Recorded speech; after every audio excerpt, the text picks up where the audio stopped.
యూరప్కి అయితే రష్యా షాకుల మీద షాకులు ఇస్తుంది అంటే ఇంతకుముందే యుద్ధం సందర్భంగా ఇచ్చింది. కానీ ఇప్పుడు యూరప్కి షాకులు ఇస్తున్నది ఎవరయ్యా అంటే అమెరికా. తాజాగా ఇప్పటికే ఉక్రెయిన్ రష్యాకి సంబంధించినటువంటి యుద్ధం వ్యవహారంలో నుంచి వీళ్ళని పక్కన పెట్టింది.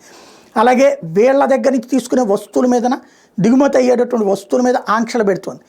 అలాగే తాజాగా రష్యాతో ఈ శాంతి చర్చలు జరుగుతున్న చోట పక్కన పెట్టింది. ఇదే కాకుండా ఈ యూరప్ దేశాలకి భద్రత అంటే వాళ్ళు సైన్యాన్ని సపరేట్గా పెట్టుకోరు, చాలా లిమిటెడ్గా ఉంచుకుంటారు. అమెరికానే సైన్యాన్ని సప్లై చేస్తుంది, దానికి గాను డబ్బులు వసూలు చేస్తుంది. ఆ డబ్బులు డబుల్ చేయటం, అట్లాగే ఆయా కార్యకలాపాలకు సంబంధించినటువంటి మరికొన్ని లెక్కలు అడుగుతుండటం, అంటే యూరప్ నుంచి మరింత రాబట్టే ప్రయత్నం చేస్తుంది అమెరికా. ఓ పక్కనేమో వాళ్ళ వ్యాపారాలని దెబ్బతీస్తుంది, అట్లాగే వాళ్ళ నుండి ఎక్కువ పెండాలనుకుంటుంది. ట్రంప్ ఆలోచన ధోరణి ఇప్పుడు యూరప్ సమాజానికి ఒక కంటగింపుగా మారి అత్యవసర సమావేశం పెడుతున్నారు.